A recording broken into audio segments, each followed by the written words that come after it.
Doctor नहीं आया, ना कोई ऐसी स्कीम कोई है। जमीन चलेगी, जमीन हमारी रही नहीं और जमीन पर हम कुछ कर नहीं सकते, तो उन्होंने फिर बनाई नहीं। अब जाके उन्होंने बनाई है, जब से बनी जब से ऐसी पड़ी है, ना कोई डॉक्टर आया ना कोई कुछ आया इसमें। या तो जमीन ले ले या किसानों को जमीन वापसी कर दे। ये कहा जब से बना जब से बंद है। लगातार बादलपुर में मैं मौजूद हूँ और यहाँ के गांव की उस विकास की तमाम तरीके जिस तरह से यहाँ विकास हुआ है वो सारी तस्वीरें आपको दिखा रही हूँ। हमारे पीछे आप देख सकते हैं कि ये जो जहाँ पर मैं मौजूद हूँ वो राजकीय पशु चिकित्सा पॉलीक्लिनिक है, जो मायावती के राज के समय जब वो सत्ता पर थी तब उनके दरमियान जो है यहाँ बादलपुर के जो विकास हुआ था उस समय इस बिल्डिंग का निर्माण हुआ। अच्छा, ये बहुत ही अजीब सी बात है अगर कहा जाए तो। कोई भी नेता हो या पार्टी जब बदलती है तो उस दरमियान जो काम अधूरे रह रहे होते हैं उनको पूरा करवा करके वो अपना बोर्ड लगा लेती है कि ये काम जो है मेरे समय पर आकर के पूरा हुआ।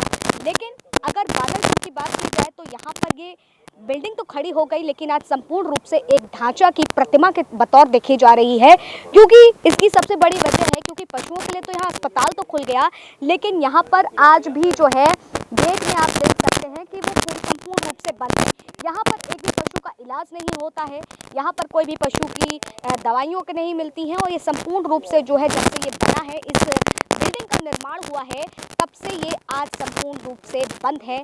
और यहाँ के जो रहने वाले पार्षद हैं, कोई भी है, इस और कोई भी ध्यान नहीं दे रहा है। बादलपुर की स्थिति इसलिए हम बताने आ रहे हैं क्योंकि यहीं से उठ करके मायावती जो है आगे बढ़ी थी और यहीं से जो गाँव की कमी बढ़ी है, सारी चीज़ें हैं। तो जब वो सत्ता पर थी तो यहाँ पर विकास, जिस तरीके से मैं बात कर रही हूँ कि विकास की बहुत नायाब लकीरें खींची थी। मेरे साथ कुछ लोग भी हैं, हम उनसे चर्चा भी करेंगे और जानने की कोशिश करेंगे कि आखिर ये कब से बंद है, क्या कभी ये इसमें यहाँ पर एक भी पशुओं का इलाज हुआ भी है या नहीं। क्या लगता है कि ये कब से बंद होगा?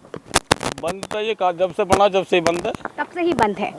अच्छा, इसको लेकर के कोई विकास नहीं हुआ? कोई विकास नहीं हुआ, इसको बना के छोड़ दिया बस ये। हाँ। और उसके बाद जो कोई यहाँ कोई डॉक्टर नहीं आया, ना कोई ऐसी स्कीम कोई। इसके लिए कभी आप लोग ने मतलब जो आपके एरिया के पार्षद वार्षद हैं या जो यहाँ पर हैं उनसे बातचीत कही कि बिल्डिंग खड़ी हो गई लेकिन संपूर्ण रूप से ढांचा बन गया? मेरे हिसाब से तो उन्हें खुद ही नहीं पता होगी कि बिल्डिंग तैयार होगी।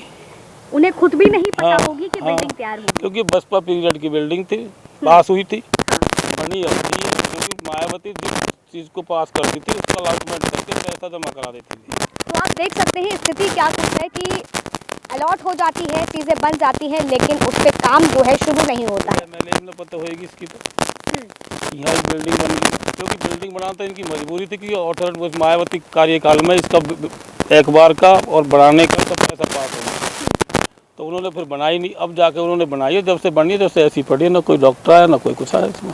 हैरानी होती होगी कि मतलब पार्टियां दर पार्टियां, ना तो जमीन कब्जे में ले रही है, ना कुछ बना रही। अच्छा, ये सब अधिकरण की हुई जमीन है सारी टोटल ये। हाँ, तो देखिए, या तो जमीन ले ले या किसानों को जमीन वापसी कर दे।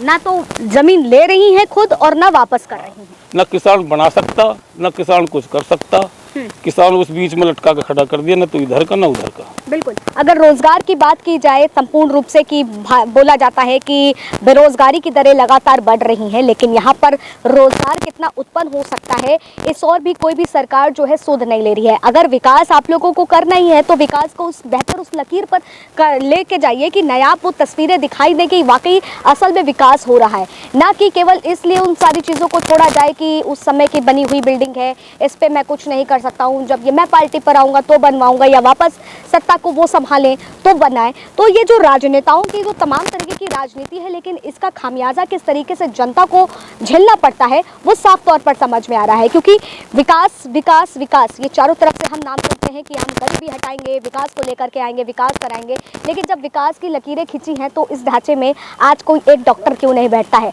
आज एक पशु का इलाज क्यों नहीं होता, अधिग्रहण की हुई जो जमीनें हैं यहाँ पर कौन सा एक इंफ्रास्ट्रक्चर खड़ा हो सकता है, यहाँ पर कौन सी बिल्डिंग बन करके रोजगार शुरू हो जाता है। शायद इस और किसी भी सरकार की ने सुध लेना संपूर्ण रूप से बंद कर दिया है। हाँ, 14 साल से जमीन एक बार पड़ी है, 14 साल हो गई, और जो हमारा ये पड़ता है परी चौक पड़ता है, उससे आगे कोई जमीन एक बार नहीं थी।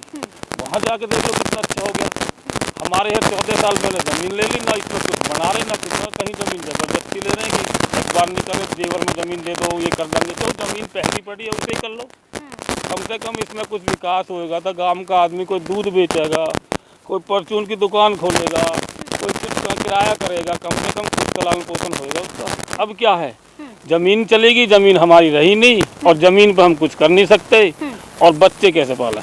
जी, निश्चित तौर पर देखा जाए बिजनेस थोड़ी है। बिल्कुल सही बात, जिस तरीके से यहाँ की जनता कह रही है, यहाँ के लोग कह रहे हैं कि बंजर रास्ते हैं, बंजर पड़ी ज़मीन है, लेकिन यहाँ पर आज ना तो कोई उगाने के लिए कोई चीज़ें मिलती हैं, ना ये अस्पताल जो है यहाँ पर कोई एक डॉक्टर मौजूद होता है जो वाकई इलाज कर सके, किसी भी पशु का इलाज कर सके, कोई भी, मतलब कि अगर देखा जाए तो आप खुद देख सकते हैं कि संपूर्ण रूप से सन्नाटा पड़ा हुआ है पूरी तरीके से। एक वहाँ पर शायद कोई परिंदा भी जो है पर ना मार रहा हो, इस तरीके से जो सन्नाटा पसरा हुआ है वो संपूर्ण रूप से सत्ता प्रेमियों का या कहीं सत्ता पर काबिज सरकार का भी कहीं ना कहीं फेलियर नजर आता है कि विकास की बातें सिर्फ जुमलेबाजी में ना हो, धरातल पर दिखाई दे। फिलहाल तब तक के लिए आप बने रहे न्यूज़ 1 इंडिया पर। कैमरा पर्सन अतुल के साथ आस्था तिवारी।